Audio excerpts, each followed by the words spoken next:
10 de la mañana, 29 minutos, y estamos con nuestra primera invitada del día, que es Nadia Delelisi. Ella es presidenta de la Unión de Clubes de Barrio, es licenciada en Educación Física y Deporte, diplomada en Deporte y Género, y además integra la agrupación bahiense Deporte, Género y Diversidad. Hace algunos días, como noticia de coyuntura, hablábamos de los clubes de barrio a partir de una nueva dificultad para afrontar los costos, sobre todo lo que tiene que ver con servicios, a partir por una medida que tomó el gobierno nacional. Pero bueno, nos interesaba ir un poco más allá y conocer del trabajo de la Unión de Clubes y de la situación de los clubes en nuestra ciudad. Gracias por acercarte, ¿cómo estás? Gracias a ustedes por la invitación. Bueno, contanos un poco, hace ya varios años que vienen trabajando con la Unión de Clubes, cómo surgió y qué clubes están contenidos allí. Bueno, el club, la Unión de Clubes arrancó en Bahía Blanca en el 2020 con algunas capacitaciones y después se conformó como tal en el 2021. A nivel nacional ya tiene más de 16 años de creación. Empezó en Avellaneda con no sé si se acuerdan de la película claro. Luna de Avellaneda. Sí, sí. Y bueno, fue un poco eso, fue empezar a juntarse en base a las necesidades que empezaron a tener. Y bueno, empezaron en esta parte del partido de Avellaneda y se fue extendiendo a todo el país, donde hay miles de clubes que ya forman parte de esta Unión Nacional en filiales en todo el país, a lo largo y a lo ancho. Y Bahía Blanca arrancó, como te decía, a través de unas capacitaciones que empezamos a trabajar de manera gratuita para los clubes desde la parte, digamos, desde la gestión administrativa, no desde lo administrativo, pero sí no exclusivamente desde el papel, digamos, claro. Pero sí desde cómo gestionar un club, de cómo armar proyectos deportivos, desde dónde buscar la mirada, ¿no? Y pensando en esto de la solución de problemas, digamos, que se van generando alrededor de los clubes y de los barrios donde están los clubes, ¿no? Porque en definitiva son eso. Los barrios forman parte del club y los clubes forman claro. parte del barrio. Y bueno, la Unión Nacional de Clubes fue quien redactó de alguna manera y fue la propulsora de la Ley Nacional de Clubes de Barrio y Pueblo, que se sancionó en el 2014 y todavía hoy no está reglamentada esa ley, ¿no? Y en base a esto que vos me decías, que contabas sobre la noticia de las tarifas, bueno, justamente una de las cuestiones que nosotros pensamos que tiene que hacerse antes de ponerla como ejemplo es reglamentarla. Claro. Pero bueno, volviendo un poquito a lo que fue Bahía Blanca o lo que empezó en Bahía Blanca, y hoy somos 13 clubes que forman parte de esta unión. Y bueno, se hicieron diferentes actividades, hicimos propuestas legislativas también, programas y de programas también. ¿Eso a nivel local? A nivel local, sí. Trabajamos en campañas de lucha contra la trata.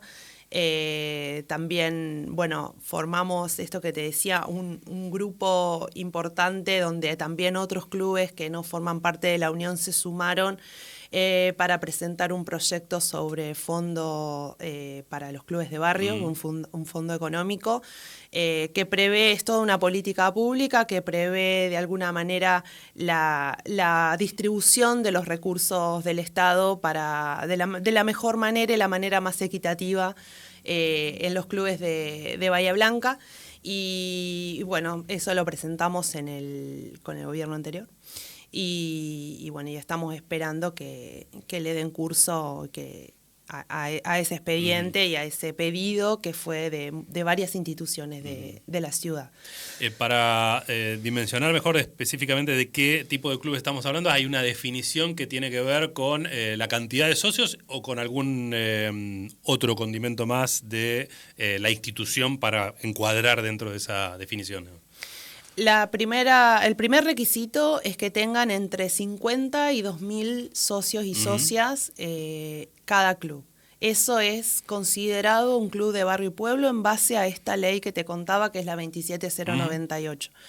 En base a eso es que los clubes se unen. Después hay clubes que no tienen socios, le he contado y ustedes seguramente también lo saben, hay muchos clubes que funcionan sin socios porque tampoco tienen personería jurídica, claro, porque tampoco pueden cobrar una cuota social.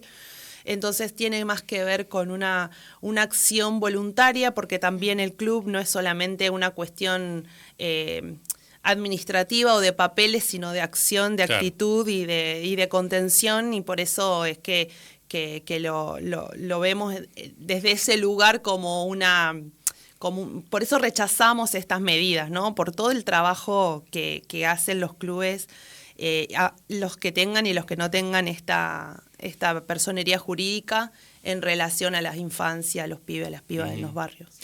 Y en esto que vos decías, bueno, la capacitación respecto de la gestión de un club, ¿qué problemas comunes aparecían ante, bueno, el hecho de organizar un poco esas voluntades que seguramente se reunieron para satisfacer una serie de necesidades de generalmente los pibes y pibes del sector, aunque no solo, ¿no?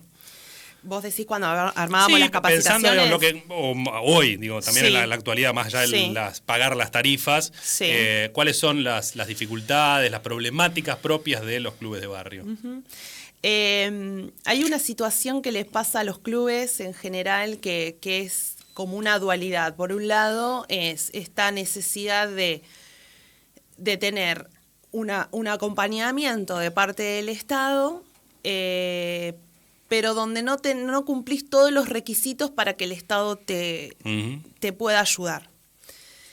Entonces, muchas veces, o la mayoría del tiempo, donde los dirigentes deportivos tendrían que estar trabajando para mejorar la gestión del club, para ampliarlo, para darle más servicios a los chicos, a las personas grandes, terminan trabajando todo el tiempo en cómo acomodar la cuestión administrativa. Son temas muy engorrosos que tienen tiempos muy largos, entonces siempre es estar atrás de eso. Y ese es un problema, porque realmente está bien, porque tiene que haber un control con respecto a esos subsidios o a esa plata del Estado que le brinda a una institución determinada. Está bien que haya un control, está bien que incluso que se presenten las cuestiones necesarias para poder corroborar que se usó ese dinero para determinada cuestión, pero creo que de alguna manera tampoco acompaña en la facilidad para poder lograrlo. Hay una ley provincial que salió no hace tanto, nueva, digamos, de asociaciones civiles, que facilita bastante el hecho de realizar esta acción, pero bueno, no deja de ser una situación, digamos, que es engorrosa. Siempre falta que un balance, que siempre hay algo que está faltando que hace que se retrasen las cuestiones y que, bueno, que a veces los clubes no puedan acceder a beneficios por eso. Y mientras tanto, ¿cómo subsisten? Como pueden, con venta de todo. Porque después muchas veces pasa que también hay como un cambio de paradigma en esto en los clubes, ¿no? Que antes, cuando surgen los clubes, y no hace tanto tampoco, los clubes tenían como un formato de identidad única y pura. Hoy yo lo que estoy viendo es que se termina desagregando las subcomisiones deportivas, se van desagregando de alguna manera del club. Muchas veces pasa que una subcomisión busca determinada beneficio para esa actividad y quizás el resto del club no lo tiene, entonces se termina generando un problema. Y ahí hay un problema de gestión deportiva, digamos, porque realmente es un tema que habría que buscarle la vuelta, porque si bien hay deportes o subcomisiones que tienen ese trabajo y con el que también juntan ese dinero, siguen formando parte de un club. Claro, va tomando más peso una disciplina que la propia institución. A veces pasa eso, claro. Y eso también termina generando como... Sería, no digo clases sociales, pero algo parecido. Algo parecido, mucha discrepancia o mucha diferencia entre unas actividades y las otras, y entre unos dirigentes y otros. ¿Y qué rol cumple un club de barrio? ¿Por qué te interesaron particularmente? ¿Qué ves, sobre todo en la perspectiva más local posible? Sí, mira, primero lo profesional, al haber, digo primero porque, bueno, uno atraviesa el club en toda su vida. Siempre fuimos cualquier persona fue un club o estuvo relacionado a un club. Así sea, no haya hecho deporte de alguna manera, alguna fiesta, un club fue, algún amigo fue, algún pariente, lo que sea, alguien tuvo una relación con un club porque los clubes tienen una fuerte identidad en nuestro país, un fuerte arraigo, mucha historia. Y a partir de eso, digamos, también la cuestión profesional también me interesó mucho y en relación con la gestión pública. Me parece que es súper interesante, súper importante que los clubes, tanto la sociedad de fomento, las bibliotecas, las escuelas, las instituciones en los barrios son las que están trabajando en red y las que tienen que trabajar también en relación con el Estado. Me parece que... Y en relación a esto que vos decías de la identidad, se ha modificado pensando en el nacimiento de aquellos clubes con, no sé, grupos de inmigrantes o de trabajadores de determinada actividad, ¿no?, que se encontraban en el barrio y construían las distintas instituciones, entre ellos los clubes. Hoy ese vínculo es más o menos el mismo, recoge aquella identidad histórica, se plantea desde otro lado. Es una pregunta sociológica más que yo creo, ¿no? No sé, no creo que hoy en el día a día se esté pensando demasiado en eso. Creo que se está en esto que te decía antes, apagando fuegos, incendios, tratando de conseguir el papelito que corrobore determinada cuestión para que se pueda poder avanzar, para poder avanzar. Sin embargo, a ver, si lo podemos analizar corriéndome desde ese lugar, yo creo que sigue teniendo un espíritu solidario, un espíritu de contención social, un espíritu de trabajo mancomunado, no desde el romanticismo y no desde la utopía, sino que realmente, y bueno, en la inundación creo que fue uno de los temas que más se notó, ¿no? Si no hubiera habido esa solidaridad frente hacia esa catástrofe, hubiera sido difícil sobrellevarlo. Nosotros tuvimos la suerte como Unión de Clubes, que la Unión Nacional de Clubes pudo gestionar una ayuda. En realidad fue una donación de una fundación y pudimos recibirlo en Bahía Blanca y que se pueda...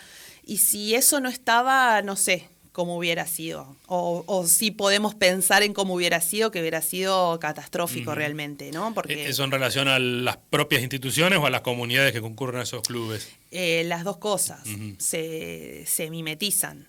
Las mismas personas que forman parte de las instituciones son las mismas personas que forman parte del barrio. Y después se encuentran con otras personas del barrio que forman parte de la sociedad de fomento y otros que forman parte del centro de jubilados y otros, y son los chicos que van de esa escuela que van a ese club. Eso pasa más a nivel barrial, en otros casos no, hay otros clubes que son más grandes que quizás ya van chicos de otros barrios a esos clubes, pero en los clubes barriales sigue sucediendo eso. El más cercano. ¿Y de los que integran la unión, cuáles fueron los más perjudicados o los casos? No sé, los más perjudicados, bueno, el principal más perjudicado es el Club Calvento, que ahora, bueno, el viernes tenemos una reunión, ya ellos ya tuvieron ya venían de no tener muchas cosas. Ellos, no sé si saben dónde está ubicado, es en Barrio Pampa Central, en Calvento y Pacífico, ahí cerquita de la vía y del mar. Y bueno, la verdad es que las instalaciones de ese club quedaron totalmente rotas. Eso ya pasó el 16 de diciembre del 2023, justo ese mismo día habíamos estado en un evento ahí porque, no porque yo me sienta... en el colectivo, sino porque no era yo sola, sino que estábamos cerrando el año y se habían estado entregando paquetes navideños a los chicos, que todo eso lo fueron juntando entre ellos y ellas, de la gente del barrio, y a partir de ahí, ese día se vino todo abajo y todavía no se pudo recuperar ese club. Y también este fondo que nosotros habíamos planteado está en relación a cuáles son las prioridades también, ¿no? En cómo generar un censo importante de clubes que conforman la matriz institucional de nuestra comunidad, de nuestro sustento. Y bueno, y cómo a partir de eso también poder decidir a quién ayudamos, cómo ayudamos y que sea también una decisión colectiva, ¿no? Y la ayuda que se articuló, por ejemplo, con empresas privadas en relación a los clubes más grandes de la ciudad, ¿no llegó en el caso de los clubes barriales? El tema de la personería jurídica volvemos a lo mismo, claro. Es un problema grave para estas cuestiones.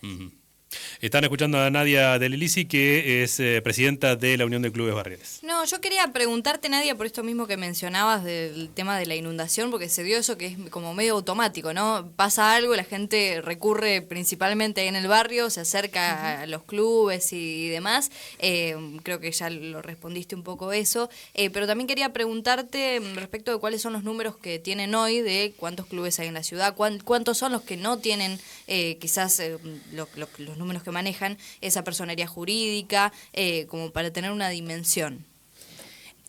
No manejamos esos números, no es por lo menos tampoco los pedimos de manera escrita, no es, a ver, hay una cuestión que yo estudié una maestría también, no es por agrandarme, sino en el sentido en que ahí trabajé en una tesis que tenía que ver con el análisis de políticas públicas de la gestión municipal, que iba del 2019 al 2021, donde se piensa y donde se trabaja que para que las políticas públicas sean realmente públicas, tiene que haber información pública disponible en ese sentido, y por eso decía, no la solicitamos de manera escrita, si bien creo que estaría bueno, y comparto la cuestión de propuesta para que así suceda, de que podamos conocer de todas las instituciones que están registradas, porque eso es interesante y es importante para que los clubes también conozcan cuáles son los que están peor, cuáles son los que están mejor, y cuáles son aquellos que tienen que ser más acompañados en relación a la situación en la que estén. De los clubes, de la Unión de Clubes, sí, de esos te puedo ir contando algunas cuestiones, pero del resto no lo sé. Sí, de manera particular habíamos hecho un mapeo, que sabemos que hay más de 100 clubes en Bahía Blanca, no sabemos cuáles son las condiciones, realmente yo no lo sé porque no formo parte de la gestión, así que no lo sé, pero sí te puedo contar de algunas cuestiones de nuestros clubes, incluso con respecto a estas tarifas que hoy se está viendo y pensando y que se las sacaron de alguna manera.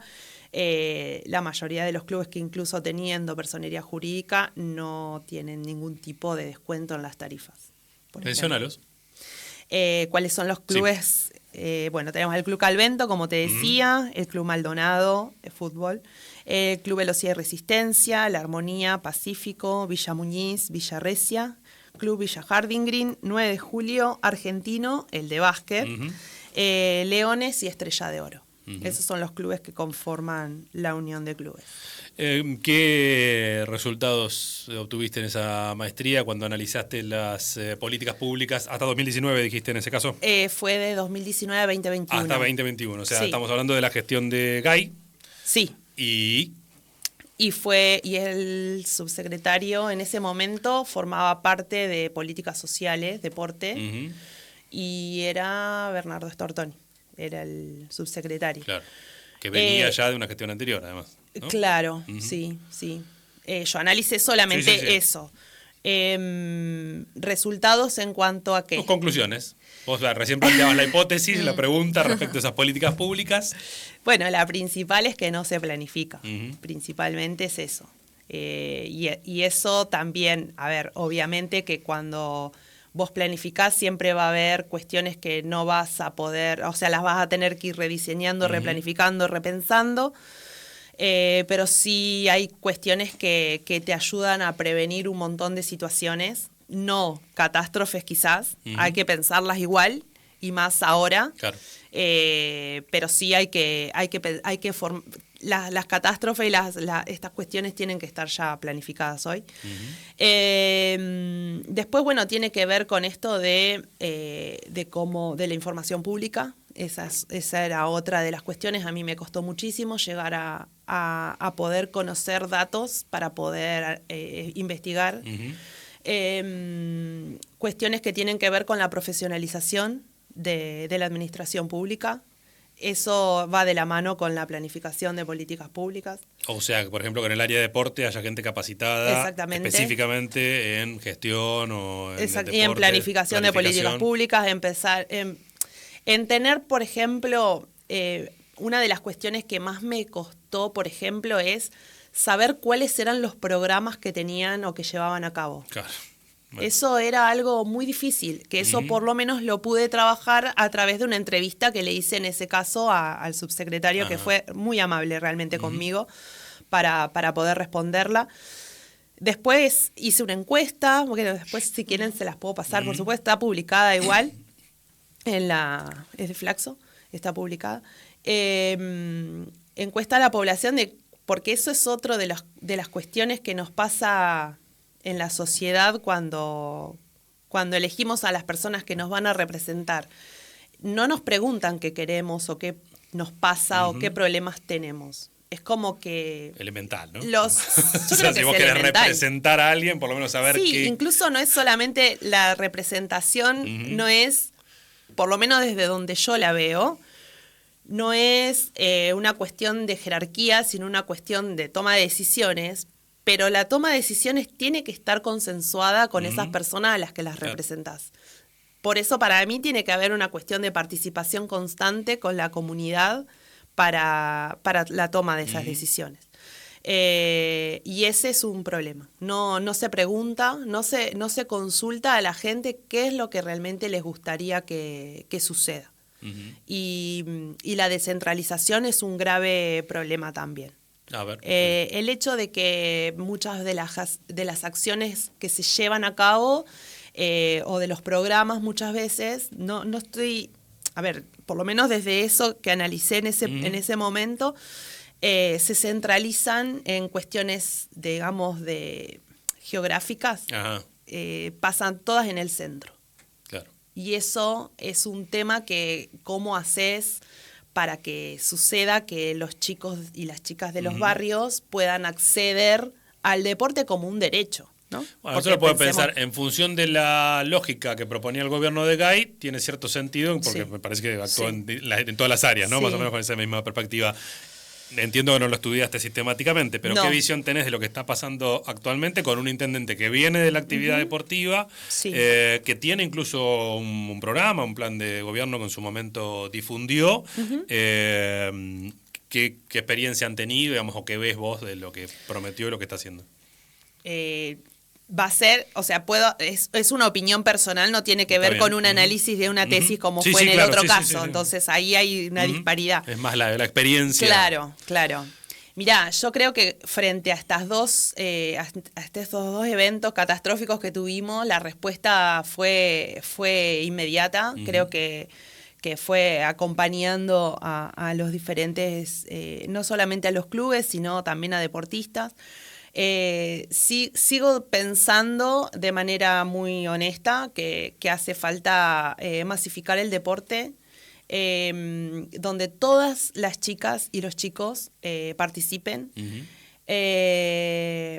Y creo que hay que trabajar muchísimo en lo que tiene que ver con la perspectiva de género en el deporte, donde se promueva de manera sustantiva la práctica deportiva de niñas y de mujeres binarias, no binarias, no importa, que se pueda generar acciones de inclusión en el deporte y pensando en esto, por lo menos desde mi visión, sería interesante poder acompañar mucho más a clubes como por ejemplo el Club Calvento.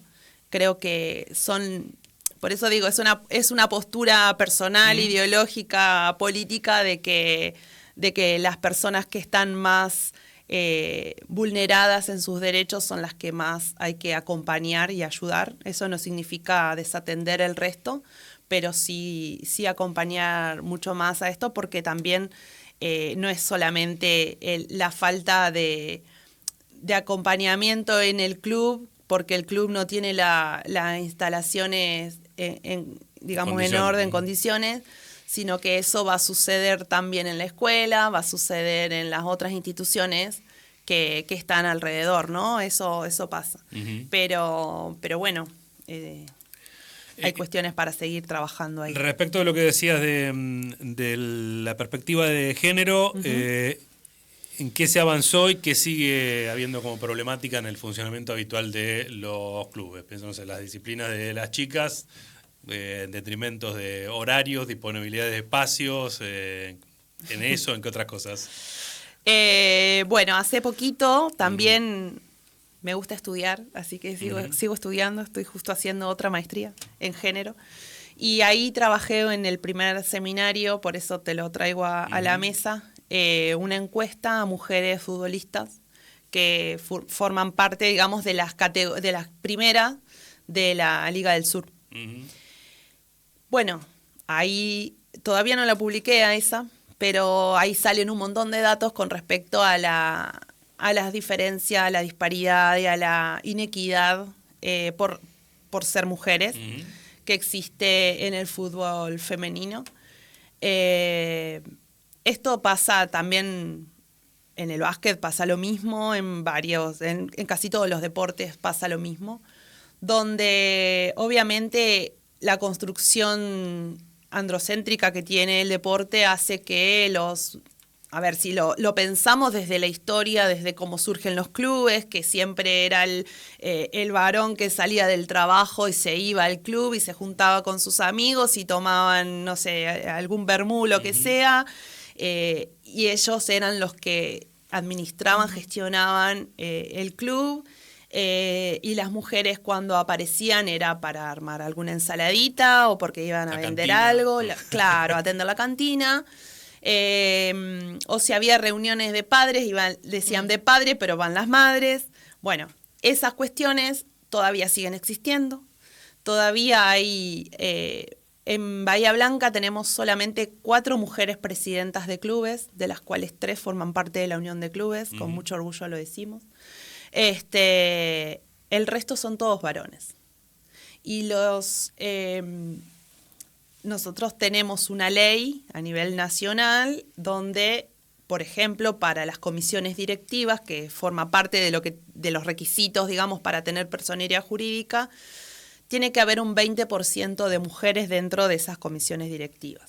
Se tuvo que hacer eso porque si no, no había lugar para las mujeres. En algunos casos van a decir las mujeres no quieren venir al club. Claro, hay que habilitar los espacios también para decir vengan las mujeres a tomar decisiones. Y pasaba mucho esto también, que las mujeres que formaban parte de esas comisiones directivas eran vocales o tenían puestos de no decisión, digamos. Y eso es lo que hay que seguir profundizando en un momento justamente en el que se pelea por todo lo contrario, o donde se saca un ministerio de las mujeres. A nivel Secretaría de Deporte se había logrado incluso que haya un área de género donde se hicieron un montón de programas con perspectiva de género para las instituciones deportivas, no solamente las de primer grado, que son los clubes, sino también para federaciones y asociaciones deportivas. Todo eso hoy no se hace, salvo en la provincia de Buenos Aires, que se sigue trabajando en este sentido, pero si no a nivel nacional tiene que ver con cuestiones particulares y sigue siendo ley. Y ahí está también esto de cómo a veces se deslegitima la legalidad, ¿no? Y cómo debemos como sociedad también seguir trabajando en ese sentido. Y volviendo un poquito, bueno, esto de las canchas principales siempre las usan los varones, En general, la ropa, dentro de las preguntas que les hice, la ropa que le daban era solo la de la competencia o era también de entrenamiento, o eran solo las de la competencia, muchas veces se las tienen que pagar. Pagan cuota social, las primeras. Algunos me van a odiar por eso, pero es la realidad, es así. Claro. Pagan, o sea, son jugadoras de primera y también pagan la cuota social del deporte o sea, es como un montón. Y así un montón de otras situaciones, ¿no? Que van sucediendo, digamos, que profundizan aún más las diferencias por motivos de género. Las decisiones que se toman dentro de la asociación, de la liga, son todas tomadas por varones. Y yo no, porque se genera una situación de, no, pero ¿cómo me vas a decir? Y bueno, la verdad es que todos los varones son presidentes de los distintos clubes que la conforman, son ellos los que deciden qué van a hacer con el femenino y qué no, ¿sí? El femenino hoy dentro del estatuto es un departamento, entonces hay cuestiones que digamos que hay que trabajarlas y para que todas y todos tengamos el mismo derecho, ¿sí? A veces es difícil dejar los lugares de poder, claro. A veces o siempre, vamos a decir a veces, pero es una cuestión que hay que seguir trabajando y hay que visibilizarla, porque si no la vemos, es como si no sucede. Nunca la vas a abordar. Si te parece, dejamos ahí un asterisco. Cuando publiques la tesis, la leemos y te invitamos de nuevo para profundizar al respecto. Y para cerrar, que al final lo mencionamos pero no lo abordamos bien, respecto de tarifas. ¿Cómo es entonces la situación y qué medida, si es que están organizando algo, digamos, cómo responder a esa problemática? Bueno, lo de las tarifas consideramos, digamos, que es un ataque a los clubes. Ya se había hecho un registro de clubes a nivel nacional, donde incluso los clubes de Bahía forman parte de ese registro nacional. Ahora van a hacer un reempadronamiento de los clubes, cosa que nos parece un despropósito. Es esto de otra vez, de alargar los tiempos, de generar cuestiones administrativas que no van a terminar solucionando ningún problema. Y la verdad es que una de las cuestiones que incluso, menciona esa misma resolución publicada en el boletín oficial, tiene que ver con una cuestión específica que me parece que ahí está el kit, ¿no? Porque ponen primero en valor la Ley Nacional de Clubes, que por supuesto nosotros la queremos porque la construimos como unión nacional, pero le falta reglamentación. Sería, me parece, el primer paso hacer eso. Si queremos hacer que los clubes realmente, ¿no? Todo lo que mencionaba el vocero presidencial. Pero en parte de esta resolución habla de, lo voy a leer textual para que no quede como que es una opinión, dice que la política de mantener un esquema de subsidios generalizados y crecientes en el tiempo implementada a través de los aportes del Tesoro Nacional resulta incompatible con la situación financiera por la que atraviesan las cuentas públicas, encontrándose el Estado Nacional imposibilitado de continuar realizando aportes que funcionaron como un subsidio generalizado a toda la demanda. Entonces, sería interesante o hubiera sido interesante que el vocero hubiera dicho ese día, la verdad es que no sabemos de dónde sacar la plata para poder acompañar a los clubes. Que en realidad lo que esconde todo esto de que hay clubes que se están llevando un montón de plata y que en realidad son clubes elitistas. Bueno, me parece que en realidad están buscando en los clubes, como están buscando en otras áreas también, la forma de dejar que el Estado forme parte de este entramado social que consideramos que es tan importante. Y en base a eso, creemos que los clubes, por supuesto que son importantes en ese sentido, pero que son los clubes los que realmente siempre terminan acompañando a la sociedad frente a cualquier situación que pase. Lo que vimos en la pandemia, fueron centros de referencia para para las vacunas del COVID. Siempre que se hace falta algo, el club siempre está presente. Entonces, en este caso, el Estado no está siendo recíproco y por eso el jueves pasado se hizo en Buenos Aires un encuentro a nivel, digamos, nacional, con referentes nacionales en rechazo a estas medidas del gobierno de Milei. Nadia, muchísimas gracias por la visita. Bueno. La seguimos en cualquier momento. Nadia del Elisi es presidenta de la Unión de Clubes de Barrio, licenciada en Educación Física y Deporte, diplomada en Deporte y Género, y además integra la agrupación bahiense Deporte, Género y Diversidad.